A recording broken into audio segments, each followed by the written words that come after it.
Hello दोस्तों ये जो वीडियो है अपना आरआरबी एनटीपीसी सीबीटी 2 के बारे में है। सीबीटी 2 का जो आपका 9 मई को आपके लेवल जो आपका 6 है उसके 2 शिफ्टों के अंदर जो पेपर हुआ है और 10 मई को जो आपको पेपर हुआ है ना लेवल 4 के लिए, है ना। आपके 3 जो आपके पेपर है उनका हम मैथ का सॉल्यूशन करेंगे और वो भी चैप्टर वाइज, ठीक है। इस तरह का जो वीडियो है दोस्तों आपको और कहीं पे भी नहीं मिलेगा। अगर आपको सॉल्यूशन मिलेगा वो आपको शिफ्ट के हिसाब से मिलेगा, ठीक है। तो मैं आपको ये देखो एक सारणी दिखा रहा हूँ, ठीक है, एक टेबल बता रहा हूँ। उसमें देखो 9 मई और 10 मई को आपको इस तरह से वो क्वेश्चन पूछे हुए हैं अंक गणित के, डीआई स्टैटिस्टिक्स के और एडवांस मैथ्स के। मैं सबसे पहले आपको अंक गणित है, अर्थमेटिक है, उसका जो पोर्शन है वो पूरा करवाऊंगा। टोटल आपके 110 क्वेश्चन पूछे हुए हैं इन 3 पेपरों के अंदर। और ये जो आपके क्वेश्चन हैं वो आपके एनटीपीसी जो आपका सीबीटी 2-1 के जो आपको लेवल 2, लेवल 3 और लेवल 5 का जो एग्जाम होने वाला है उनके लिए बहुत महत्वपूर्ण रहेंगे, ठीक है। तो उनका आपको थोड़ा सा एनालिसिस आपको ढंग से करना है। दूसरी बात, आपका ग्रुप डी का जो पेपर है उनके लिए भी ये क्वेश्चन है थोड़े से ज़्यादा इंपॉर्टेंस रहेंगे। आपको पता चलेगा कि किस तरह के लेवल के क्वेश्चन आ रहे हैं। अगर मैं आपको शिफ्ट वाइज आपको सॉल्यूशन कराऊं तो इतना बढ़िया नहीं रहेगा, तो हम इनको टॉपिक वाइज पढ़ेंगे। ये दूसरी टेबल आप देख पा रहे हैं। इस टेबल में देखो जिस तरह से ये क्वेश्चन पूछे हुए हैं, टोटल आपके कितने क्वेश्चन पूछे हुए हैं देख पा रहे हैं, 37, 36 और 37, ठीक है। तो हम क्या करेंगे, सबसे पहले क्या है कि आपका नंबर सिस्टम से लेकर हमारे जो रेशियो तक के क्वेश्चन है, रेशियो तक के, सिंपल इंटरेस्ट से पहले रेशियो तक के जितने भी आपके क्वेश्चन है इस वीडियो में हम कवर करेंगे, ठीक है। टोटल 37 क्वेश्चन है आपके नंबर सिस्टम, ठीक है, power indices, fraction, simplification, board mass, percentage, profit and loss और दूसरा रेशियो, ठीक है। इनसे आपके जितने भी 37 क्वेश्चन बनते हैं इन 3 पेपरों के अंदर उनको हम चैप्टर वाइज है वो सोल्व करेंगे। एक जगह एक तरह के क्वेश्चन लेंगे, नंबर सिस्टम के क्वेश्चन एक जगह, ठीक है, और उनका हम सॉल्यूशन करने जा रहे हैं, ठीक है। तो जिस तरह से आपके क्वेश्चन पूछ रहे हैं उनका हम सॉल्यूशन है आपको प्रोवाइड करवाएंगे। तो और बाकी के हमारे 2 वीडियो हम और बनाएंगे, एक आपका इससे आगे अर्थमेटिक का दूसरा वीडियो और होगा और एक वीडियो आपका एडवांस मैथ्स का होगा, ठीक है। और 3 वीडियो में हम इन सभी 110 क्वेश्चनों को कवर कर देंगे। तो दोस्तों इसी तरह के कंटेंट के लिए आप हमें सपोर्ट कर सकते हैं। मेरा नाम है दोस्तों अजय तंवर, मैं हूं आपका मैथ गुरु अजय। चलिए दोस्तों शुरू करते हैं।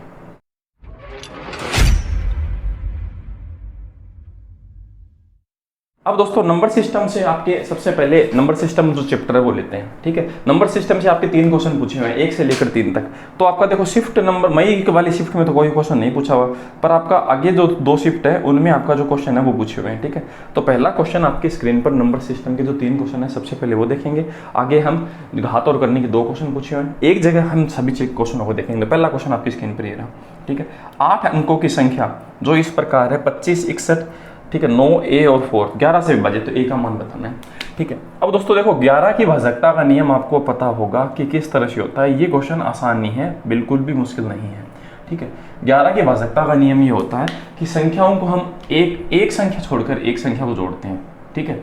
एक संख्या को छोड़कर हम एक संख्या को जोड़ते हैं और ऐसा जोड़ने पर जो संख्या आती है बाकी बची हुई संख्या, बाकी कौन सी बची, तो हम उनको जोड़ते हैं। देखो 9 और 4 13, 13, 9 और 4 13, 13 14, 14 और 5 कितना हो गया 19, ठीक है। इनका योग हुआ 19। अब हम देखते हैं इनका 6 और 2 8, 8 और 3 11, 11 और A, तो 11 प्लस A, इनका योग देखो अगर घटाने पर 0 आए, ठीक है, तो ये संख्या 11 से विभाजित होगी। मतलब एकांतर संख्याओं को योग, बची हुई एकांतर संख्याओं के योग से घटाने पर या तो 0 आए या 11 से विभाजित हो, ठीक है, तो वो संख्या 11 से विभाजित होगी। अब आप बताएं यहाँ पर 19 करने के लिए 19 में से जब मैं 19 घटाऊंगा तभी तो ऐसा हो पाएगा। अब इस 11 में हम क्या जोड़ें कि 19 बन जाए, तो हम ऐसे बोलेंगे यहाँ पर 8 जोड़ें। तो यही इस क्वेश्चन का दोस्तों सही जवाब है 8, 2 नंबर जो ऑप्शन में लिखा हुआ है, ठीक है। तो थोड़ा सा हम फास्टली चीज़ों को लेकर चलेंगे ताकि हमारा जो सॉल्यूशन है वो ज़्यादा लंबा टाइम नहीं लगे, ठीक है। अगला जो क्वेश्चन उसे देखते हैं। अगर आपने सीबीटी 1 क्लियर किया है तो आपका पता होगा आपको भाई इतना सब कुछ, तो बेसिक हम थोड़ा सा अवॉइड करेंगे। अगला क्वेश्चन है दूसरा, हाँ, के का अधिकतम मान ज्ञात कीजिए जो 6 अंकों वाली संख्या है, ठीक है। 6 अंकों की संख्या ये आपकी इस तरह से है, ठीक है, ये, और इसमें क्या है कि 6 से पूर्णतः विभाजित है। तो आपको के का जो आपको ये जो संख्या है वो 6 से डिविजिबल है, ठीक है, 6 से आपकी डिविजिबल है। आपको ये बताना है कि के का जो अधिकतम मान है कि यहाँ पर ज़्यादा से ज़्यादा क्या हो सकता है ये बताना है, ठीक बात है। तो देखो 6 से भाजकता का नियम ये होता है 6 2 और 3 से मिलकर बना होता है, तो इसमें 2 का नियम भी लगेगा और 3 का भी। अब देखो 2 का नियम ये होता है कि अंतिम जो आपका अंक होता है ना, 2 का नियम ये कहता है कि लास्ट का जो अंक होता है वो क्या होना चाहिए, सम। तो इसका मतलब के जो होगा ना वो एक सम संख्या होगी, ठीक है। आपका एक इवन नंबर होगा, ठीक है, ओड नंबर नहीं होगा, ठीक है, इवन नंबर होगा यहाँ पर। अब 3 का जो नियम होता है ना, क्योंकि 6, 3 और 2 दोनों से मिलकर बना है तो दोनों नियम लागू होंगे। तो 3 का नियम क्या कहता है, अंकों का योग अगर क्या होता है 3 से विभाजित तो संख्या भी विभाजित होगी। तो हम इनका योग करते हैं, 2 और 4 6, 6 और 3 9, 9 और 1 10, 10 2 कितना हो गया 12, 12। अब के है वो हमें पता नहीं है, ठीक है। अब आप बताएं, देखो इसमें 3 का भाग जाना चाहिए। अब यहाँ पर हम क्या लिखें के की जगह कि हमारा 3 का भाग चला जाए, तो हम के की जगह देखो क्या क्या लिख सकते हैं, हम 0 लिख सकते हैं। 0 लिखने पर 12 और 0 आपका क्या हो गया, एक संख्या देखो ये अंक ही तो है, तो 0 तो हो ही सकता है, ठीक है। 12 में 3 का भाग जाता है, ठीक है। उसके बाद में 3 का भाग देने के लिए हम इसमें 3 और लिख सकते हैं, 12 और 3 15, 1 लिखेंगे तो 13 में 3 का भाग नहीं जाएगा, तो हमेशा 3 का भाग फिर अब अगली तीसरी संख्या में लगेगा। 3 के बाद में किस में लगेगा, 6 में, 6 के बाद में 9, तो यहाँ पर हम इसकी जगह 3 लिख सकते हैं, 6 लिख सकते हैं, 9, 3 3 एक्स्ट्रा उड़ाने पर वो जो संख्या आएगी वही होगी। अब दूसरी बात, अब देखो 3 का नियम से तो ये चीज़ें बन रही हैं इतनी सारी, पर हमारा 2 का नियम है वो ऐसा कह रहा है कि ये जो अंक है वो सम होना चाहिए, ठीक है। अब आपको बताना है अधिकतम, तो देखो सम या तो 0 हो सकता है या फिर क्या हो सकता है, 6 हो सकता है ना। ये अंक तो नहीं हो सकते, क्यों, क्योंकि ये 3 अगर आएगा तो ये विषम संख्या बन जाएगी, तो 2 का भाग कैसे लगेगा, सही बात है। तो ये 2 पॉसिबिलिटी हो सकती है। इसने पूछा मैक्सिमम वैल्यू क्या है, तो हम मैक्सिमम वैल्यू 6 बताएंगे, और 6 इस क्वेश्चन का सही जवाब है, और न्यूनतम पूछता तो 0 इस क्वेश्चन का सही जवाब बता, ठीक है। अगला जो क्वेश्चन है उसे देखते हैं। अब दोस्तों ये जो क्वेश्चन है वो कहाँ से पूछे हम आपको बता देता हूँ। ये जो क्वेश्चन है वो एसएससी भी इस बार इसी तरह के क्वेश्चन पूछ रहा है। एसएससी भी टीसीएस बोर्ड ही करवाता है, तो मैंने एसएससी सीजीएल के और सीएचएसएल के नंबर सिस्टम की वीडियो बना रखे हैं, उनको जाकर आप देखें, आपको समझ में आएगा कि हाँ इसी तरह के क्वेश्चन है सेम, ठीक है। तो वहाँ से जाकर आप उनकी प्रैक्टिस कर सकते हैं, मैं डिस्क्रिप्शन में लिंक दूंगा, वहाँ पर जाकर आप देखें, ठीक है। सभी के सभी क्वेश्चन वो इसी तरह से हैं, ठीक है। इससे अच्छे ही मिलेंगे आपको। ए और बी का अधिकतम मान बताना है आपको, मैक्सिमम वैल्यू, ठीक है, जिसमें क्या है, ए 8 अंकों की संख्या है, कौन सी है, 5 4 2 3 ए और फिर 6 0 और बी, और 15 से ये विभाजित है, 15 से ये संख्या क्या है, विभाजित है। अब 8 अंकों की ये संख्या 15 से विभाजित है, हमें ए और बी का मान बताना है। अब दोस्तों 15, देखो 15 क्या होता है, 3 और 5 से मिलकर बनता है। अब इसका मतलब 5 का भी भाग जाएगा और उसमें 3 का भी भाग जाएगा। अब देखो 5 का भाग का मतलब है ये जो अंतिम अंक है 5 तभी भाग जाता है, या तो यहाँ पर 5 हो या फिर क्या हो, 0, इसके अलावा और कुछ हो ही नहीं सकता, सही बात है। 5 या फिर क्या होना चाहिए, 0 हो सकता है, तभी इसमें क्या है कि भाग जाएगा आपका किस चीज़ का, ठीक है। अब हम देखते हैं आगे, तो हम ऐसा कह सकते हैं बी का जो मान है वो या तो 5 हो सकता है या फिर क्या हो सकता है, 0, तभी इस संख्या में क्या है आपका भाग है वो पूरा पूरा जाएगा, नहीं बिल्कुल भी नहीं जा सकता, ठीक है। तो बी का तो हमें पता चल गया। अब हमें बताना है ए और बी का अधिकतम मान, ठीक है। तो अब देखो 5 का भाग तो हमने दे दिया, यहाँ पर या तो 5 आएगा या 0 आएगा।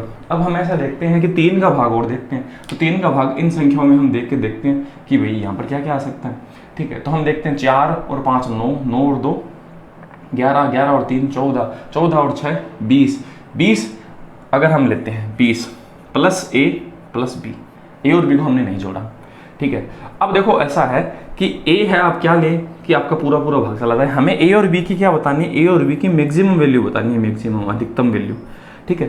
तो हम ऐसा करते हैं कि ए और बी को अधिकतम लेने का प्रयास करते हैं। अब एक आप बताएं, अगर आप बी को 0 लेंगे तो अधिकतम थोड़ी होगा, 5 लेने पे अधिकतम होगा, तो हम ऐसा करते हैं बी को कितना लेते हैं, 5 लेते हैं, ठीक है। तो 20 प्लस, अब हमारे पास ए की वैल्यू हमें नहीं पता, तो हम ए की वैल्यू क्या रखें कि 3 का भाग चला जाए, तो 20 और 5 दोस्तों कितना हो गया, 25। 25 में हम ए की वैल्यू कितनी लें कि भाग चला जाएगा, देखो 3 का, तो हम ए की वैल्यू ले सकते हैं 2, 25 और 2 कितना हो गया, 27, 3 का भाग जा रहा है इसमें।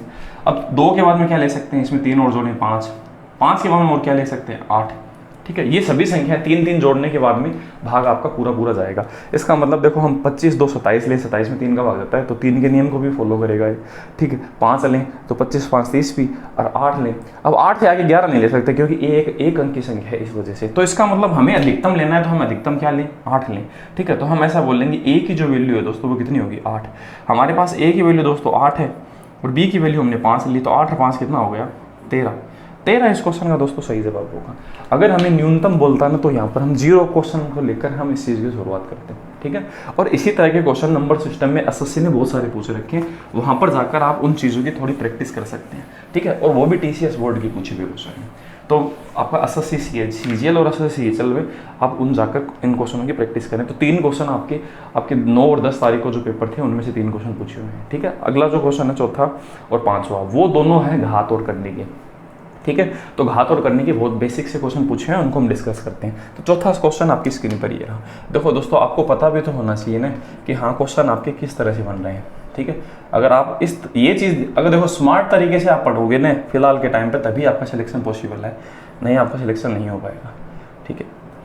0.09 और दोस्तों हमने क्या है कि एडवांस मैथ्स की, अगर आप चैनल पे नए हैं तो एडवांस मैथ्स की पूरी प्लेलिस्ट है वो हमारे चैनल पे पड़ी हुई है CBT 1 के बारे में, और उन क्वेश्चनों के अलावा कोई क्वेश्चन बाहर नहीं आएगा।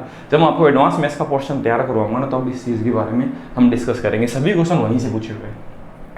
अब इसका जो आएगा रिजल्ट वो आएगा 0.5 प्लस 2 इंटू इसका जो रिजल्ट आएगा 0.07 माइनस 0.3 इंटू 0.3, इसका रिजल्ट 0.3 आएगा। अब हमें सॉल्व करना है, इसका इससे मल्टीप्लाई करेंगे तो 0.5 प्लस इसका इससे मल्टीप्लाई करेंगे 1.4, ठीक है, या फिर 0.14, इसको इससे गुणा करेंगे 14 आएगा, और उसके बाद में 2 जीरो है, ठीक है, माइनस इसका इससे मल्टीप्लाई 0.09, ठीक है, यही बन रहा है। अब आगे देखते हैं, ठीक है, इसको इसमें जोड़ देते हैं तो ये क्या बन गया 0.19, ठीक है, पॉइंट आपका सॉरी यहाँ पर 0 होगा ना, तो 0.19 कैसे होगा, ये बनेगा 0.45, ठीक है, उसमें से आपको घटाना है 0.09, ये आपको घटाना है, ठीक है। तो हम क्या करते हैं कि 0.45 में से हम 0.09 हटा देते हैं, तो कितना बचेगा हम देखते हैं, ठीक है। तो ये दोस्तों देखो इतना नहीं बचेगा, ये क्वेश्चन रॉन्ग है, ठीक है। तो 0 पॉइंट इसमें से घटाने पर क्या बनेगा 5, और इसमें से घटाने पर 4, तो 0.45 है वो बच रहा है, तो ये क्वेश्चन गलत है, ठीक है। तो ये कौन सी शिफ्ट में है, 9 मई लेवल 6 शिफ्ट 2 में आया जो क्वेश्चन है, ये क्वेश्चन गलत है, तो आप इस चीज़ को देख लेना, ठीक है। मैं इसे मिटा देता हूँ। अगला क्वेश्चन है घात और करने का। घात और करने के 2 क्वेश्चन पूछे हुए थे, ठीक है। हाँ, अब ये जो वो करने से था, ये घात से है, ठीक है।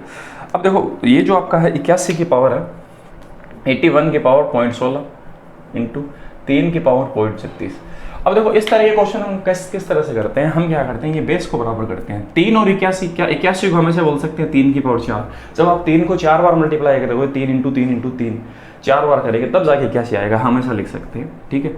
और 0.16, तो मैंने कुछ भी नहीं किया, 81 को बस ऐसे लिखा, और बाकी का 3 का तो देखो 3 का तो बेस 3 है ही पहले से, तो कोई दिक्कत नहीं है, तो हमें छोटे से छोटा बेस बनाना है। अब 4 को इससे मल्टीप्लाई करेंगे, क्योंकि घात का जो आपका पावर अगर ब्रैकेट के अंदर होता है तो मल्टीप्लाई होता है, तो 0.64 इंटू 3 की पावर 0.36। अब आधार जब समान होता है तो हम घातों को जोड़ते हैं, 0.64 प्लस 0.36, तो ये कितना बन जाएगा, ये बन जाएगा दोस्तों 1। तो 3 की पावर 1 हम ऐसा कह सकते हैं 3, इस क्वेश्चन का सही जवाब है, ठीक है। बहुत बेसिक सा क्वेश्चन था, पावर बराबर कर। 6 नंबर जो क्वेश्चन है भिन्न का क्वेश्चन है, ठीक है। तो मैं आपको बता देता हूँ कि भिन्न के कितने क्वेश्चन पूछे हुए हैं। तो हम देखते हैं भिन्न के 6 से लेकर 10 तक 5 क्वेश्चन पूछे हुए हैं, तो अच्छे क्वेश्चन पूछे हुए हैं फ्रैक्शन के, ठीक है। तो फ्रैक्शन के जितने भी क्वेश्चन हैं उनको हम सोल्व करते हैं, तो मैं इसे यहाँ से मिटा देता हूँ। दोस्तों देखो, सबसे पहले मैंने आपका एडवांस मैथ्स का और अर्थमेटिक का अलग अलग सेपरेट वीडियो मैंने ही बनाया, आप जाकर यूट्यूब पे देख सकते हैं। दी गई आपको, देखो आपको भिन्न के बारे में क्या पूछ रहा है ज़्यादातर, आपको दी गई कौन सी भिन्न है वो 1/2 से कम है, इनमें जितने भी भिन्न है वो 1/2 से कम होनी चाहिए, ठीक है। तो 8/15, 11/21 हम किस तरह से चेक करते हैं, और 15/31 1/2 से कम होनी चाहिए, ठीक है। मतलब 1/2 से कम है, इसका मतलब आपका इस तरह से देखो 1/2 से कम होना चाहिए, मतलब 1/2 ज़्यादा होना चाहिए और बाकी कम होना चाहिए। अब ऐसे में देखो इस तरह से सोल्व करते हैं, हम देखते हैं कि इनमें से कौन सी आपकी छोटी है, ठीक। इसको इससे गुणा किया 16, इसको इससे गुणा किया कितना है 15, ये 16 आ रही है, ये 15 आ रही है, नहीं ऐसा नहीं हो रहा। इसको 2 से गुणा किया 22, इसको 1 से गुणा किया 21, ये 22 आ रहा है 21, ये भी नहीं हो रहा। इसको 2 से किया 10, इसको 9 से किया, ये 9 और ये 10, नहीं ये भी नहीं हो रहा। इस 2 को 15 से करेंगे तो ये आएगा 30, और इसको इससे करेंगे ये आएगा 31, हाँ ये हो रहा है। तो इसका मतलब ये जो संख्या होगी ना वो आपकी 1/2 से कम है, बाकी की सब बड़ी है, ठीक है। इस तरह से हम इस चीज़ को चेक करते हैं। एक बार मैं फिर से एक्सप्लेन करता हूँ। 8/15 को मैंने इससे किया, तो 15 का 1 से गुणा और इसका इससे गुणा 16, ये 16 आ रहा है, तो इसका मतलब ये बड़ी है, ठीक है। अब देखो इस कंडीशन में ये 30 आ रहा है, ये 31 आ रहा है, तो वो छोटी है। इस तरह से हम इस चीज़ को बताते हैं, ठीक है। अगला क्वेश्चन है 7 नंबर। अब देखो बहुत ज़्यादा क्वेश्चन तो इसी तरह से आ रखे हैं, फ्रैक्शन को आपको तुलना करनी है कि कौन सी बड़ी और कौन सी छोटी है। तो 7 नंबर जो क्वेश्चन है दोस्तों वो भी इसी तरह का, तो हम देखते हैं। हाँ, इन सभी संख्याओं में सबसे बड़ी और सबसे छोटी संख्या गुणनफल की है। तो मतलब पहले तो हम ऐसे देखेंगे सबसे बड़ी और सबसे छोटी संख्या कौन सी है, तो 1/4, 2/3, 4/5 और 5/8 और 3/4। ये तो देखो फ्रैक्शन होती है, तो हमें ऐसे भी याद है, ये 25%, ये 66.66, ये 80%, ये 67.5 और ये 75%। तो देखो ये सबसे ज़्यादा है 80% वाला, और ये सबसे कम है 25%। तो ये तो हमें ऐसे ही पता चल रहा है 1/4 तो कम है, और 4/5 क्या है, सबसे बड़ी है। सबसे छोटी और सबसे बड़ी, इसने कहा सबसे छोटी और सबसे बड़ी संख्या गुणनफल बराबर की है, ठीक है। तो इनका हम गुणा करते हैं तो क्या है 1/5, तो इसका मतलब 5 के बराबर 1/5 है। अब हमें वो रिजल्ट बताना है। इसने जो कहा 1 के + 4 और 1/k -2। अब देखो अगर k को हम यहाँ भेज दें 1/k, तो हम उसकी जगह क्या बोल सकते हैं, 5 बोल सकते हैं। k यहाँ जाए 5 वहाँ, तो 1/k बराबर 5 है, तो इसकी जगह हम 5 रखें तो 5 + 4, और अगली बार भी 5 - 2, क्योंकि 1/k निकाल लिया हमने। 5 और 4 क्या, 9 इंटू क्या 3, तो 9 3 27। ये क्वेश्चन का दोस्तों सही जवाब है, बी नंबर ऑप्शन में लिखा हुआ है। ठीक है, तो कंपैरिजन से आपसे क्वेश्चन है वो बार बार पूछ रहे हैं। अगला क्वेश्चन 8 नंबर, वो भी बहुत ज़्यादा आसान है। ठीक है, तो हम 8 नंबर जो क्वेश्चन है उसे देखते हैं। मैं इसे मिटा देता हूँ। एक संख्या में 23/3 जोड़ने पर वह 25/6 हो जाती है, तो वो संख्या ज्ञात कीजिए। तो देखो 23/3 जोड़े अगर कोई भी संख्या में x मान लेते हैं, तो वह क्या हो जाती है, 25/6। हमें बतानी ये संख्या क्या है। ठीक है, तो हम दोस्तों क्या करेंगे, इसको उस तरफ घटाएंगे, तो 25/6 - 23/3, और हमें वो संख्या पता चल जाएगी। तो हम क्या करते हैं, देखो नीचे बेस बराबर करते हैं, इस तरह से हम क्वेश्चन को कर लेते हैं, ज़्यादा सही रहता है। ऊपर नीचे 2 से गुणा करते क्या फ़र्क पड़ेगा, ये क्या बन गया 6, और ये क्या बन गया 46। अब हम ऐसा कह सकते हैं 6 आधार समान बन गया, तो 25 में से 46 घटाएं, सीधा घटा सकते हो। तो 25 में से 46 घटाएंगे तो बचेगा 21। 21/6, ऐसे 3 से काटें, 3 7, वो भी माइनस का बनेगा ना, क्योंकि 25 तो आपके प्लस के और माइनस के 46 ज़्यादा हैं, तो माइनस का। तो हम इसको 3 से काटें तो माइनस का 7/2। ये क्वेश्चन है सही जवाब। ये सिंप्लीफिकेशन और कुछ भी नहीं दोस्तों। ठीक है, तो 4 नंबर ऑप्शन है वो इस क्वेश्चन का सही जवाब होगा। अगला क्वेश्चन 9 नंबर है। ठीक है, तो फ्रैक्शन से तो पूछा हुआ है ये क्वेश्चन 9 नंबर, पर उसमें क्या है कि लैंग्वेज से पूछा हुआ है। ठीक है, तो फ्रैक्शन की लैंग्वेज का जो क्वेश्चन है उसे हम सोल्व करते हैं। तो 9 नंबर क्वेश्चन में ऐसा कहा, रवीश ने एक पुस्तक का 4/5 भाग पढ़ा, जबकि सोनम ने जो पुस्तक पढ़ रही है उसका केवल 5/8 भाग पढ़ा है। तो मैं 2 व्यक्ति लिख देता हूँ, एक तो रवीश और एक सोनम। ठीक है, ये सोनम गुप्ता नहीं है भाई, इसने ऐसा है, रवीश ने 4/5 भाग पढ़ा है। ठीक है, तो इसका मतलब अगर कुल भाग 5 है तो रवि ने पढ़ा कितना है 4, और बाकी कितना रहा 1, ये बाकी वाला, और इतना इसने पढ़ लिया, इतना बाकी है। ठीक है, और ऐसे ही हम सोनम के बारे में कहें, अगर टोटल 8 हिस्सा है, फ्रैक्शन में ऐसे तो लेते हैं जो पूरा है 8, उसमें से उसने 5 पढ़ा, 5 तो उसने पढ़ लिया, और बाकी कितना रख दिया, बाकी उसका रह गया 3। अब ये ऐसा कह रहा है कि यदि प्रत्येक के पुस्तक में 120 पृष्ठ अभी भी शेष बाकी है। अब हमारे हिसाब से तो देखो इसमें 1 बाकी है, और ये कह रहा है 120 बाकी है, दोनों में, इसमें भी 120 बाकी है। तो इससे हमारे पास क्या आ जाएगी, हमारे पास पूरी संख्या आ जाएगी सोनम और इसकी रवि की। अब इसने ऐसे कहा, सोनम ने रवीश द्वारा पढ़े गए पृष्ठों की संख्या का हिस्सा क्या है, सोमा द्वारा, सोमा, अच्छा सोमा, ये सोनम नहीं है, सॉरी सोमा है। ठीक है, सोमा ने रवीश द्वारा पढ़े गए पृष्ठों के, रवीश के द्वारा। ठीक है, तो रवीश, अब देखो सोमा ने रवीश द्वारा पढ़े गए पृष्ठों की संख्या का हिस्सा बताना है, सोमा ने। ठीक है, रवीश के द्वारा, तो रवीश ने जितना पढ़ा है और उसका हिस्सा है वो सोमा के आपको बट्टे में बताना है कि कितना हिस्सा है, मतलब हिस्सा मतलब जैसे 2/3 हिस्सा, 4/5 हिस्सा, इस तरह से। तो पहले हमें देखो क्या लेना है, इसमें से हमें सोमा लेना है, सोमा ने रवीश द्वारा पढ़े गए पृष्ठों की हिस्सा कितना पढ़ा है ये हमें बताना है। तो हम ऐसे देखो इस चीज़ को पहले तो सोल्व करते हैं, कितना कितना पढ़ लिया, इसने 4 पढ़ा है, इसने 5, पर देखो इसको 120 बाकी है इसके, तो 3 को किससे गुणा करेंगे, 120 बन जाए 40 से, तो इसे हम 40 से गुणा करेंगे तो क्या आएगा, इसे 40 से गुणा करेंगे तो ये बन जाएगा 200। इसका मतलब 200 उसने पढ़ लिया। इसको देखो 40 से मल्टीप्लाई करेंगे तभी तो ऐसा बनेगा, या आप ऐसा भी कर सकते हैं, 120 3 के बराबर है, 5 रेशियो के बराबर क्या होगा, तो भी तो वही बात है। या फिर आप इसे 40 मल्टीप्लाई कर लें इस फॉर्मेट को, तो ये क्या बन गया, इस तरह से बन गया। इसे हम कितने से गुणा करें, 120 से, तो इसे भी हम 120 से मल्टीप्लाई करेंगे, तो इसका मतलब 480 पेज है वो उसके बाकी है। अब आपको क्वेश्चन इस तरह से पूछा हुआ है कि आपको जो सोमा का है वो रवि से पूछा हुआ है, तो सोमा बट्टी रवि, ये पूछा आपसे क्वेश्चन। तो सोमा ने कितने पढ़ ली, 200, और रवि ने कितने, 480, और उनका रेशियो निकालना है। इसे 4 से काटते हैं, 4 5 20, इसे 4 से काटते हैं, 12 4 48, तो 5/12 इस क्वेश्चन का दोस्तों क्या होगा, सही जवाब होगा। ठीक है, तो ये आपका भिन्न से ही पूछा हुआ क्वेश्चन है, इसको हम सिंप्लीफाई करके आंसर बता सकते हैं। अगला जो क्वेश्चन है 10 नंबर, उसे देखते हैं। 10 नंबर भी इसी तरह का क्वेश्चन है, उसमें भी आपका इसी तरह से फ्रैक्शन बनाकर आप क्वेश्चन का रिजल्ट है वो जल्दी लेके आ सकते हैं। हाँ, राम और रहीम के पास, आपके पास राम और रहीम के पास क्या है, 1210 आपके कुल रुपए हैं। राम की धनराशि का 1/3, तो मतलब राम का कितना, 1/3 हिस्सा, और रहीम का, इसको राम लिखना होगा, इसे रहीम लिखना होगा, और रहीम का 2/5 के बराबर है, ये एक दूसरे के बराबर है।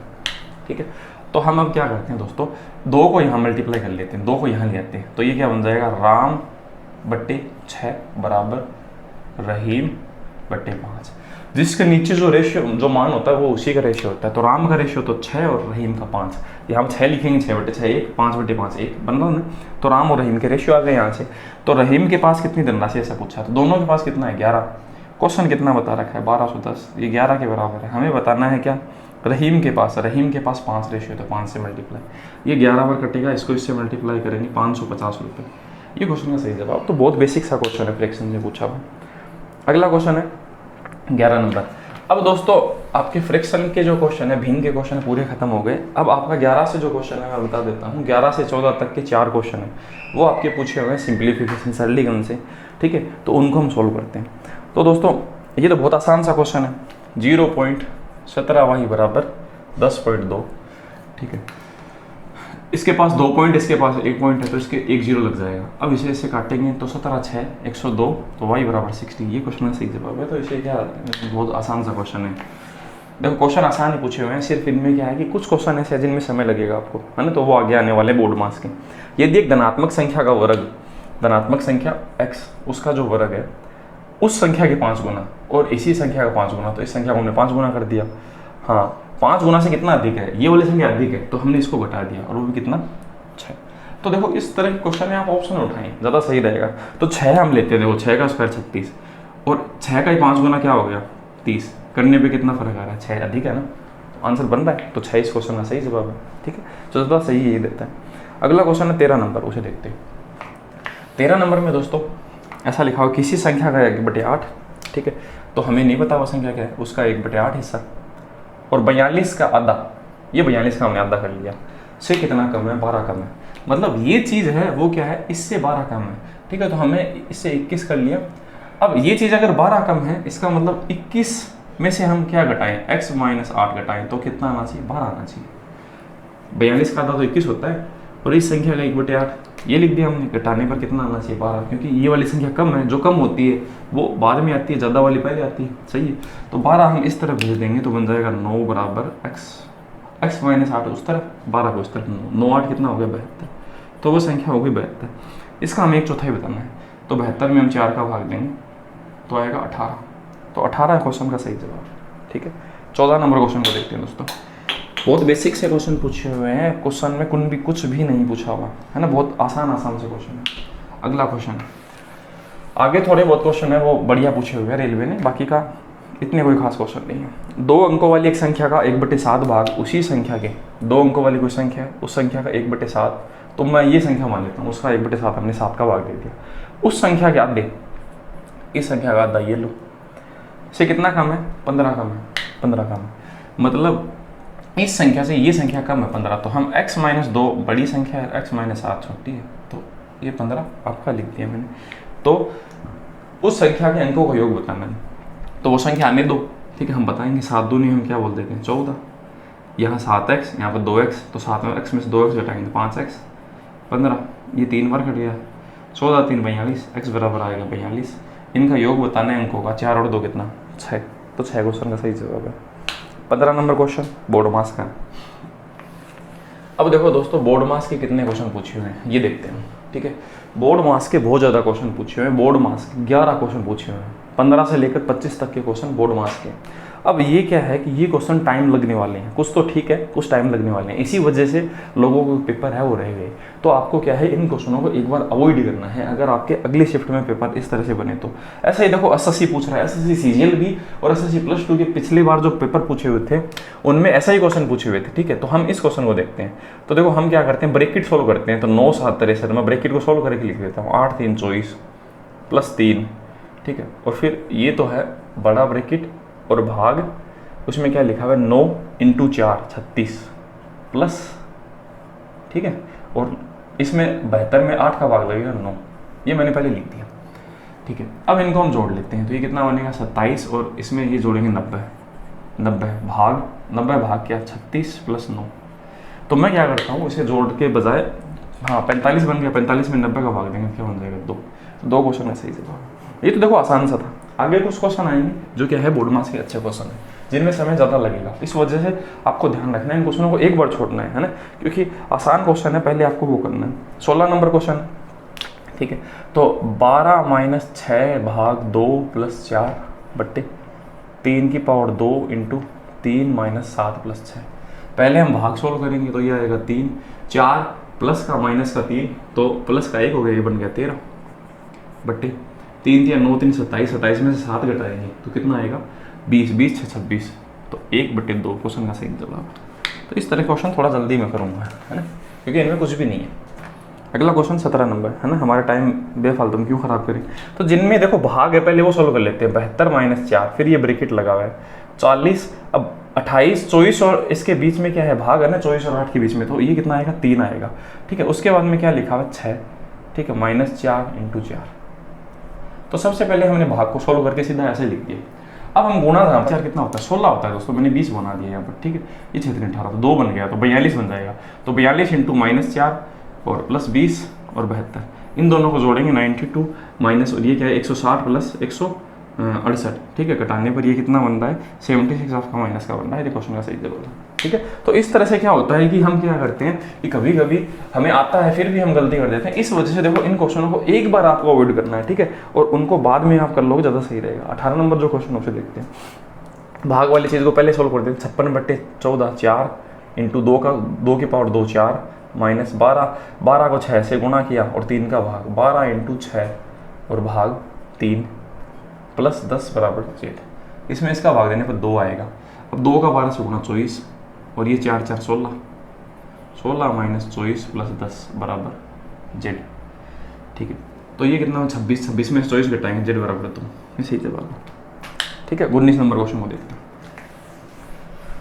19 नंबर क्वेश्चन है आपका एक। अब दोस्तों 19 नंबर जो क्वेश्चन है वो आपका क्या है, एक एडलेस है, ठीक है। तो एडलेस को क्या बताएं, ये थोड़ा सा कॉम्प्लिकेटेड है, ठीक है, इसमें टाइम लगने वाला है, ठीक है। तो मैं इसे छोड़ रहा हूँ, आप इसे कर लेना, ठीक है। तो इस तरह के क्वेश्चन हमें बाद में करने होते हैं।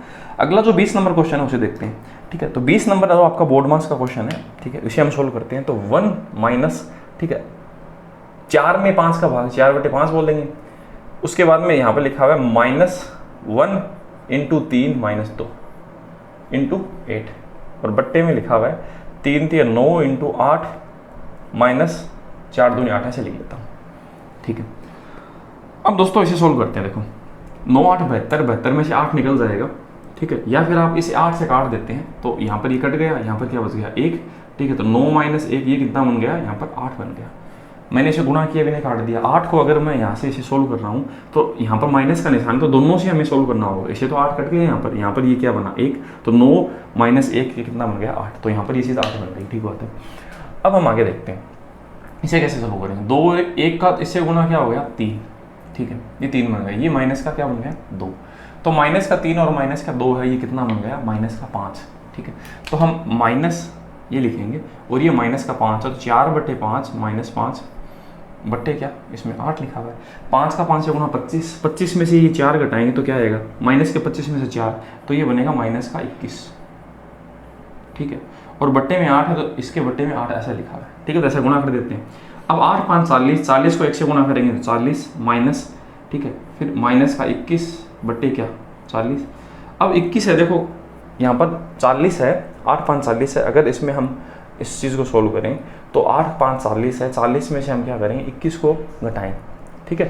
तो 5 5 25, 25 में हम 4 करें तो ये 21 बन रहा है।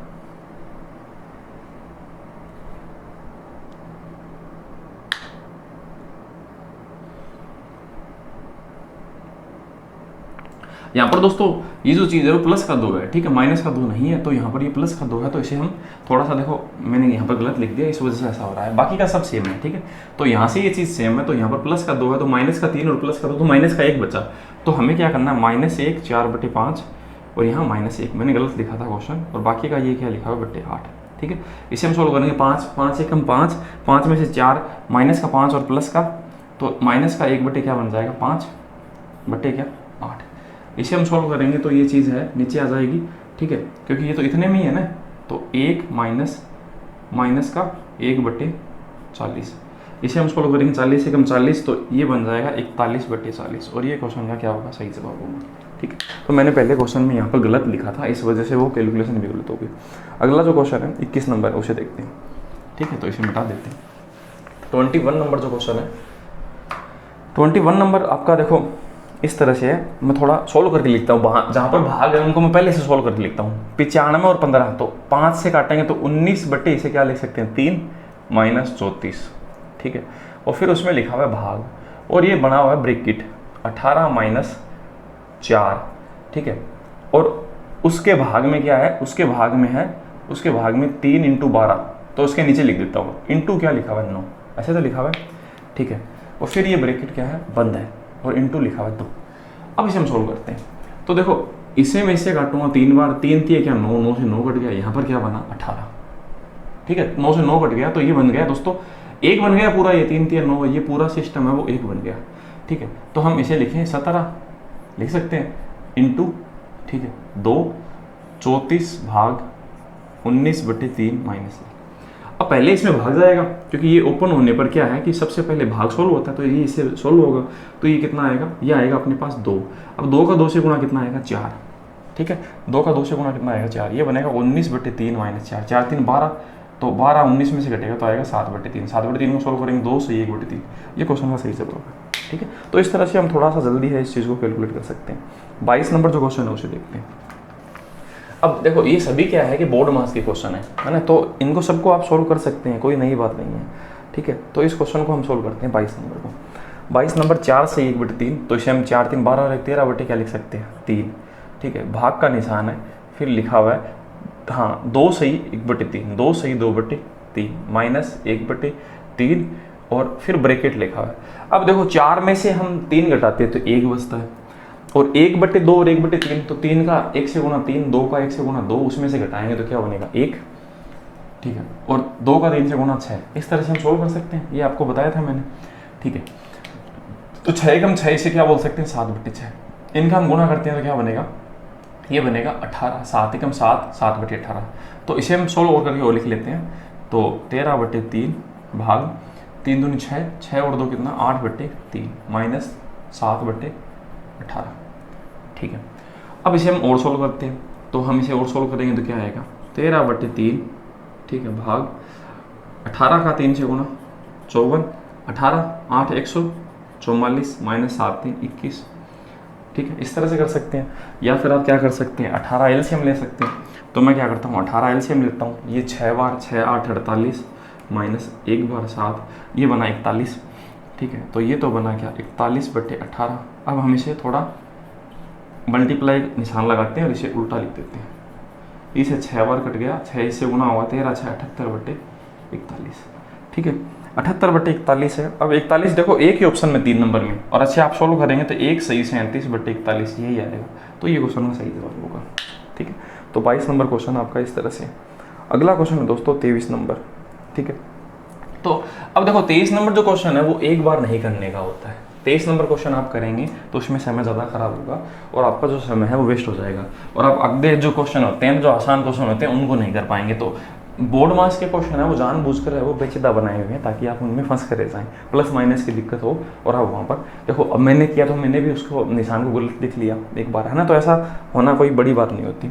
अगला क्वेश्चन है आपका 23 नंबर 12 माइनस, इस तरह से ये पूरा क्वेश्चन दे रखा है, ठीक है। 12 माइनस, तो 12 माइनस ये जो ब्रैकेट है इसे मैं सोल्व करके लिखता हूँ छोटे वाले को, माइनस का 2, ठीक है, इंटू 4, और इसके भाग में है 8 लिखा हुआ है, फिर माइनस 8 प्लस फिर लिखा हुआ है 6, ये ब्रैकेट 6, और उसके भाग में क्या लिखा हुआ है 12 इंटू 2, ऐसा लिखा हुआ है। तो मैं सीधा सोल्व कर करके लिख रहा हूँ, ठीक है। यहाँ पर लिखता हूँ 9 इंटू 15, फिर भाग में क्या लिखा हुआ है, इनके भाग में लिखा हुआ है 12 इंटू 10 माइनस, ऐसा इसके साथ 12 भाग 6 इंटू 2, ठीक है। अब दोस्तों ये तो एक आ गया, इसे काटते हैं 5 3 5 2, ठीक है, इसे काटते हैं 4 बार, ये क्या आ गया 9 बटे 8, ये बन गया 9 बटे 8, इसे सोल्व करते हैं 2, ये क्या बन गया 1 बटे 4, ये पूरा बन गया 1 बटे 4 हिस्सा, ठीक है। इसे आगे देखते हैं, इसे सोल्व करते हैं, 4 दूनी 8, इससे घटेगा तो माइनस का 1 आ गया। अब माइनस का 1 ये क्या बना लेगा इसके साथ प्लस, तो ये बन जाएगा 13, ठीक है, माइनस ये 8 से 1 बटे 4, तो इसे हम क्या बोल सकते हैं 8 4 32 और 1 33 बटे 4, ऐसा बोल सकते हैं, ठीक है। आगे देखते हैं, इसे सोल्व करते हैं। आगे ये क्या बना रहा है 9/8 -1, तो इसका इसे सोल्व कर देते हैं। 8 का 1 से गुणा 8, 9 में से घटेगा तो क्या बनेगा 1/8। ये दोस्तों 1/8 बनता है। अब हम इसे सोल्व करते हैं तो 13 4 कितना 52, 52 में से हम 33 घटाएंगे तो 52 में से हम 32 घटाते हैं 20, और ये 21 बट्टे ये क्या बन रहा है 4 बन रहा है। और इसके बट्टे में क्या लिखा हुआ है 1/8, तो 1/8 ऊपर की तरफ चला जाएगा, ये इससे 2 बार कट जाएगा, 21 दूनी क्या आ रहा है 45। ठीक है, तो ये बड़ा दिखने वाला क्वेश्चन है। अगर हम इसे है ना प्रोसेसिंग को सही से काम में लेंगे ना तो सोल्व होना कोई बड़ी बात नहीं होती। ठीक है, पर समय थोड़ा लगेगा आपको। अगला क्वेश्चन है, दो आपके लगभग के दे रखे हैं, 2 क्वेश्चन बोर्ड मार्क्स के। ठीक है, तो उनको मैंने आखिरी में लिया है। ज़्यादातर बैंकिंग एग्जाम में इस तरह से क्वेश्चन पूछे जाते हैं। ठीक है, तो आपको 24 नंबर क्वेश्चन में एग्जैक्ट वैल्यू नहीं बतानी, लगभग भी बताना है। तो इसे हम 6 ले लेते हैं, 6.5 को माइनस, इसे 15.95 को 16 ले लेते हैं। ठीक है, फिर भाग 3.95 को हम 4 बोल देते हैं, प्लस इसे हम 2.33 को 3 बोल देते हैं, और इसे हम क्या बोल देते हैं 7, है ना। हमारे ऑप्शन बहुत दूर दूर हैं, इस वजह से ऐसा कर सकते हैं। इसका इसमें भाग लगा है 4, तो 6 - 4 प्लस 7 3 21, इसमें से ये घटाएंगे 2 बचेगा, 2 इसमें जोड़ देंगे तो क्या बनेगा 23 इस क्वेश्चन का सही जवाब है 24 नंबर में। ठीक है, तो लगभग वाले क्वेश्चन हम इस तरह से कर सकते हैं। अगला क्वेश्चन भी आपका लगभग का है। ठीक है, आपको पूरी वैल्यू नहीं बतानी, इसे हम बोल देंगे 500, प्लस इसे हम बोल दें 2 1.95, अगले वाले को 5 बोल दें, माइनस अगले वाले को 3 बोल दें, और उससे अगले वाले को भाग लिखा हुआ है, इसको बोल दें हम 20। ठीक है, अब हम देखो पहले ये सोल्व करते हैं गुणा, फिर भाग सोल्व करते हैं, भाग और गुणा ये सोल्व करते हैं। तो इनको हम गुणा करेंगे तो ये कितना बनेगा 10, 510 माइनस 3/20। अब 3/20 तो पॉइंट में आएगा, तो ये 510 माइनस 3.20, कोई पॉइंट में संख्या आएगी कितना, ये 0.15 इस तरह से आएगा। तो लगभग तो 510 ही बनेगा, बस इतना ही हमें बताना है, हमें पूरा क्यों सॉल्व करना है। तो 1 नंबर में लिखा हुआ 510। ठीक है, अगला क्वेश्चन 26 नंबर, जो आपका किससे पूछा हुआ है परसेंटेज से। ठीक है, तो अब मैं आपको बता दूं, आपके टोटल हमारे बोर्ड मार्क्स के सबसे ज़्यादा क्वेश्चन पूछे हुए हैं, और बोर्ड मार्क्स के देखो कैलकुलेटिव भी हैं। तो आपको जो आगे जो एग्जाम होंगे लेवल 2, 3 और 5 के, उनमें आपको इस तरह के क्वेश्चन एक बार छोड़ने हैं, फिर बाद में आपको करनी है, ताकि आपका समय बच जाए। अब परसेंटेज से देखो दोस्तों कितने क्वेश्चन पूछे हुए हैं, 2 क्वेश्चन, और इतने आसान से क्वेश्चन है। ठीक है, उनको हम सोल्व करते हैं। तो प्रतिशत के 2 क्वेश्चन है। 26 नंबर क्वेश्चन, शुभम ने वार्षिक परीक्षा में 600 में से 345 अंक प्राप्त किए, तो परसेंट बताना है। अरे यार कितना आसान सा क्वेश्चन है। ठीक है, तो 6 का 5 से गुना 6 5 30, 6 कितना बन गया 4, 6 फिर 6 7 आपका 42, फिर 3 बच गया 6, हाँ, और ये बच गया 5। तो ये आपका इतना प्रतिशत है, कुछ में सही जगह वो 6 का मैंने भाग दिया, कुछ भी नहीं है, इंटू 100 लगाकर आप इस तरह से परसेंट बता सकते हैं। आप नए तो है नहीं कि भी परसेंट बता नहीं पाए। अगला क्वेश्चन है 27 नंबर। अगर आपने CBT 1 पास किया है तभी तो CBT 2 देख पा रहे हैं।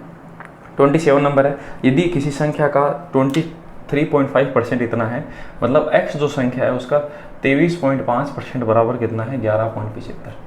ठीक है, अब देखो मैं तो इस चीज़ों को ऐसे करता हूँ, इस चीज़ को 23 दूनी 46 है ना, हम क्या बोल सकते हैं 23 का इसे 2 से मल्टीप्लाई कर दें, 23 दूनी 46 से 47, तो क्या हम इस चीज़ को ऐसे बोल सकते हैं क्या 47/2% बोल सकते हैं, एक ही बात है। ठीक है, अब इसे हम क्या बोल सकते हैं 11 सही 3/4 बोल सकते हैं ना। तो देखो हम सोल्व करें, 11 का 4 से गुणा 44, 44 और 3 क्या बन गया 47, इसे हम 47/4 भी बोल सकते हैं। ये इससे कट गया। ठीक है, ये इससे कट गया, यहाँ पर आया 2। ठीक है, यहाँ पर परसेंट का मतलब कितना होता है दोस्तों, यहाँ पर परसेंट का मतलब होता है 100, तो x/100 बराबर यहाँ पर 1/2 भाग में, तो ये बन गया 50। तो x की वैल्यू दोस्तों कितनी आ गई 50।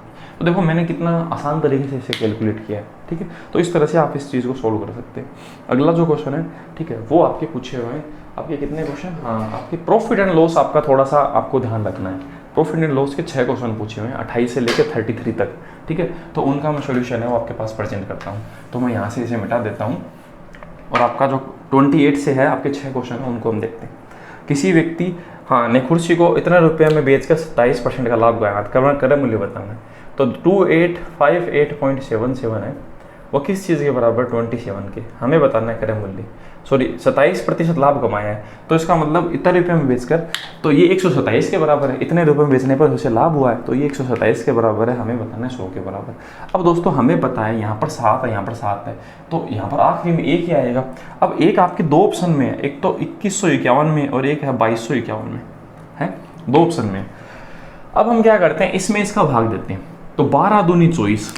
ठीक है, इसे 2 से मल्टीप्लाई करते हैं, 7 दूनी 14, 12 दूनी 24 और 1 कितना 25। ठीक है, और इसको इसमें से घटाते हैं तो कितना बचा, ये हमारे पास बचा 1 और यहाँ पर बचा 3, और यहाँ पर 0। अब यहाँ पर हम लिखेंगे 8। अब आप बताएं 12 का हम एक ही बार थोड़ी भाग जाएगा, 2 बार भाग जाएगा ना, 12 दूनी 24 जाएगा ना इसमें, तो बस ये वाला आंसर है। तो इस तरह से हमें पूरा भाग देने की जरूरत नहीं है, हम थोड़ा बहुत चेकआउट कर इस चीज़ को बता सकते हैं, ठीक है। तो 28 नंबर क्वेश्चन हम इस तरह से करेंगे। अगला क्वेश्चन है, ये प्रॉफिट एंड लॉस का आसान सा क्वेश्चन था, हम आसान से टफ क्वेश्चन की तरफ बना रहे हैं क्वेश्चनों को सभी को, ठीक है। राम किसी वस्तु के अंकित मूल्य पर 10% की छूट देता है और फिर भी उसे 12.5 का लाभ होता है, तो वस्तु का अंकित मूल्य याद कीजिए। तो देखो कॉस्ट प्राइस और आपका जो मार्केट प्राइस होता है, ठीक है, जो आपका क्रय मूल्य है और जो अंकित मूल्य है, ठीक है। तो मैंने आपको दोस्तों ये बात बताई है पहले, है ना, हमने बहुत सारे क्वेश्चन है वो CGL के और +2 की सोल्व किए। तो हमारा क्या होता है कि ये जो आपका 100 माइनस डिस्काउंट है ना, और ये 100 प्लस प्रॉफिट, ठीक है, ये आपका क्या होता है अंकित मूल्य और क्रय मूल्य का रेशियो होता है हमेशा, और वो हमें दे रखा है। डिस्काउंट तो दिया 10, ठीक है, रेशियो, और लाभ दिया हमें क्या 12.5, तो हम 12.5 इसमें जोड़ेंगे, और ये जो इनका अनुपात होगा वो क्रय मूल्य और अंकित मूल्य का होगा, है ना, और हम ऐसा बता देंगे तो लाभ कितना होता है। यदि वह उस वस्तु को अंकित मूल्य पर ही बेचता, मतलब वो सीधा बेचता, तो क्रय मूल्य से अंकित मूल्य पर सीधा हम ऐसे बेच देते, है ना, आंसर निकाल लेंगे। तो 90 अनुपात कितना बन जाएगा, ये बन जाएगा 1:2.5 बन जाएगा। ये पॉइंट हटाकर इसे ऐसे कर देते हैं, ठीक है। अब इसे हम देखते हैं, हमें लाभ हो रहा है 225 का, कितने पे 900 पे सीधा, अगर हम सीधा बेच रहे हैं कोई डिस्काउंट नहीं दे रहे, ठीक है। इसमें इसका भाग 25 बार जा रहा है, तो 25% प्रॉफिट होता है, और ये क्वेश्चन का सही जवाब है, ठीक है। अगला क्वेश्चन है 30 नंबर, उसे देखते हैं। 30 नंबर क्वेश्चन है, उसमें थोड़ी कैलकुलेशन देखो, ये जितने भी आपके रेलवे क्वेश्चन पूछ रहा है उनमें पॉइंट में कैलकुलेशन दे रहा है, ठीक है। एक डीलर एक वस्तु को अंकित मूल्य पर 16% छूट के बाद इतने रुपए में बेचता है, मतलब इतने रुपए की चीज़ है, इसको उसने क्या कि 16% छूट के बाद बेचा है, तो इसका मतलब वो चीज़ 84% के बराबर है।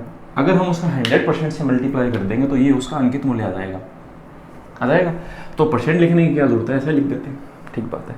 यदि वह कोई छूट नहीं देता, है ना, तो उसे वस्तु के क्रय मूल्य पे कितना लाभ होता।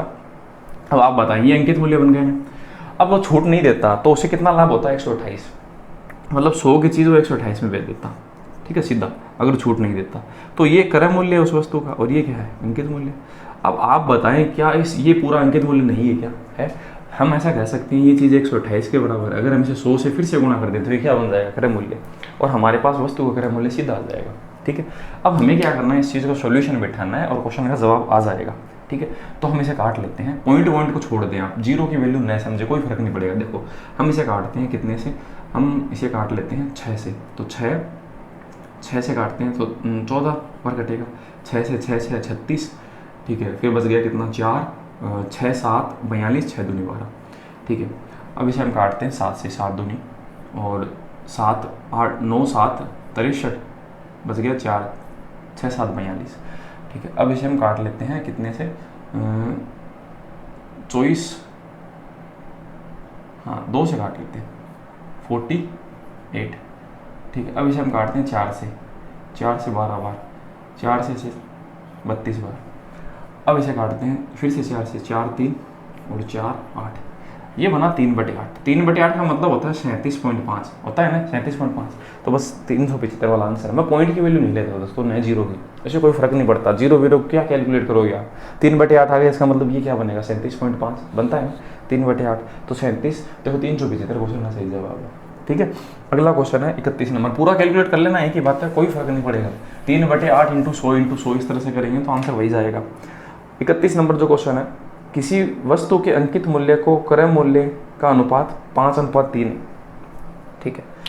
तो अंकित मूल्य और क्रय मूल्य, तो क्रय मूल्य और अंकित मूल्य इनका अनुपात, पहले अंकित मूल्य का 5 है, फिर 3 है, तो 3 5 लिख दिया मैंने। अब इनके साथ दोस्तों मैं क्या करता हूँ, 0 लगा देता हूँ और इतने रुपए की चीज़ मान लेता हूँ, 300 रुपये की 500 रुपये की, ठीक है। अब एक दुकानदार ने क्या किया, 16 और 20% की 2 क्रमिक छूट दी और वस्तु का विक्रय मूल्य आपको दिया, सेलिंग प्राइस है वस्तु की वो हमें दे रखी है कितना 320 रुपये, और 2 डिस्काउंट के बाद में है ये, और वो भी कौन से डिस्काउंट है, एक तो 16% का, एक है 20% का, 2 ये 2, तो ये 500 रुपये लगेगा अगर हम 500 रुपये अंकित मूल्य मानते हैं। तो हमारा जो चीज़ है वो कितने रुपए का बनेगा हम देखते हैं। तो पहले हम 20% लगाते हैं, 20% इसका 100 रुपये होगा, 100 रुपये लगाने पर ये चीज़ 400 की बन जाएगी। अब हम 16% लगाते हैं, इसका जो 16% है तो 64 होता है, वो घटाने पर ये चीज़ कितनी बन जाएगी, 336 रुपये की बन जाएगी। तो हम ऐसा कह सकते हैं कि दोनों डिस्काउंट लगाने के बाद में वो चीज़ इतने रुपये पे बेची जाएगी। मुझे ये कितने बता रहा है, इसने ये बताया सेलिंग प्राइस इतनी, ठीक है, 313,24 हम बता रहे हैं सेलिंग प्राइस 336। अब मल्टीप्लाई करेंगे उस चीज़ से जो बताना है, इसने बताना है लाभ। तो आप बताएं लाभ कितना होता, 300 से 336 कितना लाभ हुआ 36, तो हमें 36 के बराबर बताना है और क्वेश्चन का जवाब आएगा। ठीक है, आप इसे सोल्व करेंगे ना, 18 से काटते हैं, 18 दूनी 36, ठीक है, और 18 के 18 शेष बच गया 15, 18 5 90, 18 7 120, 18 7 156, 17 बार कट गया। ठीक है, ये 17 से कटेगा, 17 एकम 17 13 और 17 6 117 17 6 102, 17 6 117 7 119, 17 7 119। ठीक है, और हाँ ठीक है, ये जो आंसर है 324 इसका सही जवाब होगा। ठीक है, ये मैंने हो सकता है तो ये काटने में गलती कर दी। ठीक है, तो ये 5 बार कटेगा इस तरह से। ठीक है, तो आप इस चीज़ को देख लेना। तो 324 है वो क्वेश्चन का क्या होगा, लाभ है वो क्वेश्चन का सही जवाब होगा। ठीक है, आगे बढ़ते हैं नेक्स्ट क्वेश्चन पे, इसे मिटा देते हैं। अगला जो क्वेश्चन है दोस्तों उसे देखते हैं, 32 नंबर है।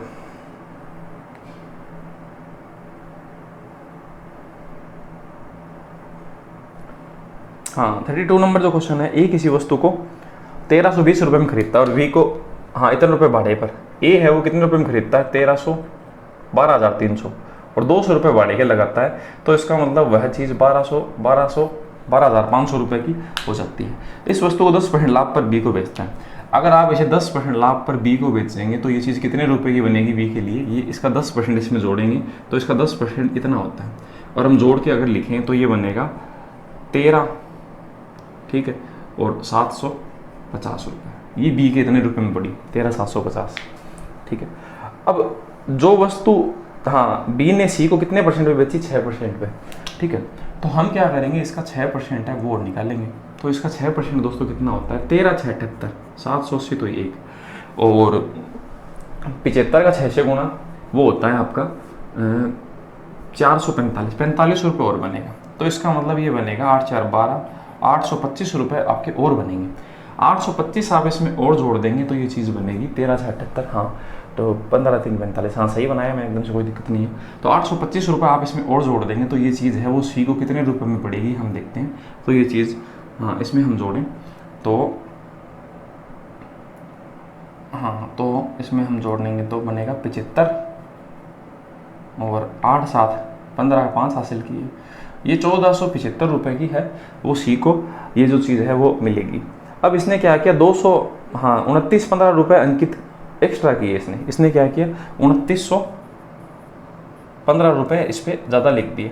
तो इसको हम देखते हैं कितना बनेगा, ये बनेगा 90, 9 और 5 14 हासिल की 1 17,490।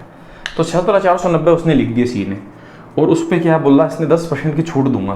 तो इस पर 10% है वो कितना रुपए बनता है, इसका 10% बनता है 1749 रुपये, इसका 10%, ये इतनी छूट दे रहा है। तो आपको ऐसे बताना है सी का लाभ क्या हुआ। तो आप बताएं सी ने इतने रुपए तो उस चीज़ को एक्स्ट्रा लिखा और इतने रुपए का डिस्काउंट दे रहा है। तो आप इस चीज़ को समझ सकते हैं ना कि 2915 में से उसने 1700 इतना तो उसने ज़्यादा लिखा और इतना वो छूट दे रहा है, तो उसको तो लाभ इन दोनों का अंतर ही तो मिलेगा। तो इन दोनों का जो अंतर है वो दोस्तों कितना होगा, 1166 रुपये इस क्वेश्चन का सही जवाब होगा। इसमें से घटाने पे 1166 ही आ रहा है। ठीक है, तो ये थोड़ा कैलकुलेटिव क्वेश्चन था, इस तरह के क्वेश्चन है आपको बाद में करने के होते हैं। 32 के बाद में अगला क्वेश्चन है 33 नंबर। 33 नंबर भी एक अच्छा क्वेश्चन है। ठीक है, हमारे करने का 33 नंबर क्वेश्चन को करने का तरीका अलग होता है। ठीक है, तो हम इस तरीके को देखते हैं। देखो 8 पेनों को इतने रुपए में बेचा जाता है, तो हम रुपए ऊपर लिखते हैं। ठीक है, रुपए बटे वस्तु, ये जो अपना टाइप है उसका नाम है रुपए बटे वस्तु। हम इस तरह से इन क्वेश्चनों को करते हैं। तो रुपए हमने लिखा और यहाँ पर लिख दी 8 पेन। ठीक है, पर बेचने पर एक दुकानदार को 25% की हानि होती है। इसका मतलब ये जो चीज़ है वो 25% की हानि, मतलब ये 75% के बराबर किसी चीज़ की। सही बात है। 24% लाभ प्राप्त करने के लिए, तो 24% लाभ प्राप्त करने के लिए आप उससे कितने से मल्टीप्लाई करें, 124 से, तभी तो बनेगा 124%। अब आपने बताया कि उसे 372 रुपये में कितने पेन बेचने चाहिए, 372 रुपये में कितने जो पेन है वो आपको बेचने चाहिए, ये हमें बताना है, ये चीज़ बतानी है। ठीक है, हम इसे सोल्व करते हैं। देखो अपना आंसर आएगा, 75 कट गया। ठीक है, तो यहाँ पर ये चीज़ बन गई, 4 से काटे तो 4 से इसे काटे तो 4 3 12, 4 एकम 4 और इसे 4 से काटे 2 बार। तो ये बना दोस्तों 31/2 रुपये बटे पेन। ठीक है, ये अपना फॉर्मेट बना। अब आप बताएं, इसने बताया 372, ठीक है, इसने बताया 372 रुपये, हमारे हिसाब से रुपये कितने हैं 31 रुपये के नीचे रुपये। मल्टीप्लाई किससे करना है, पेन, हमें पेन बताना है, हम 2 से मल्टीप्लाई करेंगे आंसर आ जाएगा। ठीक है, इसमें इसका भाग है दोस्तों कितनी बार जाएगा, 12 बार। 12 का 2 से गुना कितना आया 24, तो हम ऐसे बोलेंगे 24 पे। आप ऐसा भी कर सकते थे, इसे कितने से मल्टीप्लाई करें 24 से, सॉरी 12 से, इसे 12 से गुना करने में इतना रुपये बन रहा है। तो अगर आप 12 गुना पैसा किसी व्यक्ति को दे रहे हैं तो 12 गुना चीज़ भी तो देगा, तो 2 का 12 से गुना कितने पेन बनेंगे 24, और ये क्वेश्चन का सही जवाब है। ठीक है, तो हमारे इस क्वेश्चन को करने का ये तरीका रहता है, हम बहुत अच्छे अच्छे क्वेश्चन को हम कर देते हैं। ये एक अच्छा क्वेश्चन था। अगला जो क्वेश्चन है, ठीक है, 34 से लेकर 37 तक 3 जो क्वेश्चन है वो दोस्तों रेशियो से पूछे हुए हैं। ठीक है, तो रेशियो के जो क्वेश्चन है उनका हम सोल्यूशन है देखते हैं, है ना, हम किस तरह से करेंगे। बहुत आसान सा क्वेश्चन है रेशियो का। पहला, y का 2/3, y का 2/3, का मतलब गुना होता है, z का 8/15, तो y अनुपात z हमें बताना है। तो हम इसे काट देते हैं 5 बार, 2 से 2 कट गया, 5, 8 को यहाँ भेज देते हैं, तो y के बट्टे में तो 8 आ गया बराबर, और z के, सॉरी ये तो z है दोस्तों, मैंने 2 समझ के काट दिए। ठीक है, ये फिर से देखते हैं। ठीक है, ये इससे कट गया 5 बार, ठीक है, 8, हाँ ये इससे कट गया 4 बार। अब 4 को यहाँ भेज देते हैं y के भाग में, और z के भाग में 5 है, तो ये अपने पास आंसर आ गया। y के नीचे 4 है, तो y का रेशियो 4 और z का 5 है ना, जो जिस चीज़ के नीचे है वो उसी का मान होता है। इस तरह से हम चीज़ को थोड़ा आसान कर सकते हैं। अगला क्वेश्चन उसे देखते हैं, ये तो बहुत आसान सा क्वेश्चन था। 35 नंबर क्वेश्चन, 2 संख्याओं का योगफल 72 है, उन संख्याओं का अनुपात 3:5 है, तो x प्लस y 2 संख्याओं का योग 72 है, और उनका अनुपात है x और y का अनुपात 3 और 5 है। अब आप बताएं इन दोनों का योग कितना होना चाहिए, 8, और वैसे कितना बता रहे हैं 72, तो हम इसे कितना गुना करें, 9 गुना करने पे बन रहा है, तो इसे 9 गुना करने पर 9 3 27, इसे 9 गुना करने पे 45, तो ये संख्या बन गई 47 और 45। हमें पर संख्या नहीं बतानी, इनका अंतर बताना है। तो इसका मतलब 72 है वो 8 के बराबर था, हमें इनका अंतर कितना आया 2 के बराबर बताना था, तो 9 दूनी कितना 18, ऐसे बता सकते थे। संख्या निकालने की क्या जरूरत थी, अंतर इनका कितना आएगा 18, ऐसा भी बता सकते। अगला क्वेश्चन 36 नंबर, ये क्वेश्चन अच्छे हैं दोस्तों। ठीक है, अगला क्वेश्चन आपका ऐसा है, 11, 15, 20 और 30, इसमें से ऐसी क्या संख्या घटाई जाए कि ये संख्या समानुपाती बन जाए। ठीक है, और वो जो आएगी ना वो k होगी वो संख्या।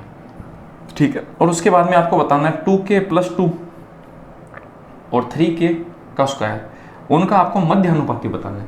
तो अनुपात का अच्छा क्वेश्चन है। अब दोस्तों देखो एक बात देखते हैं, हम इसमें से क्या घटाएं कि ये चीज़ इस तरह से कोई सेट हो रहा हो। ठीक है, तो हम इसे घटा के देखेंगे। 1 घटाएंगे 10 और 19 का कोई रेशियो नहीं बनेगा। 2 घटाएंगे तो 9 और क्या, 9 और 18, हाँ ये बन सकता है, पर इसमें से 2 घटाने पे 13 और ये 28 बन रहा है, 13 28 का 2 गुना नहीं है, 3 घटा पर, ऐसे हम देखेंगे।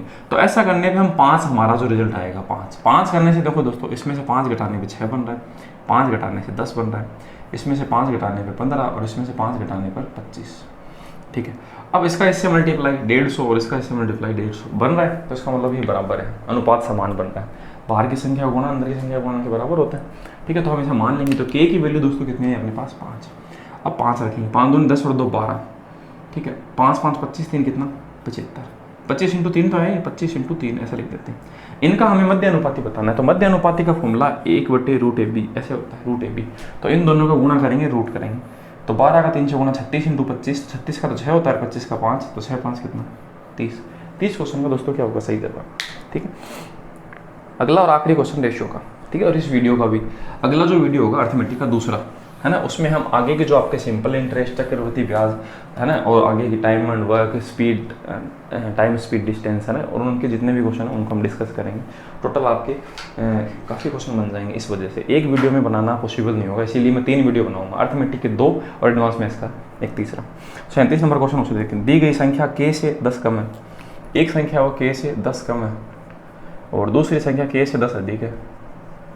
ठीक है, और एक संख्या k से 38 अधिक है, और ये समान अनुपात में, इनका अनुपात समान है एक दूसरे से। ठीक है, समान अनुपात के क्वेश्चन पूछ रहा ज़्यादातर, तो हमें बताना है k का जो मान है वो क्या होगा।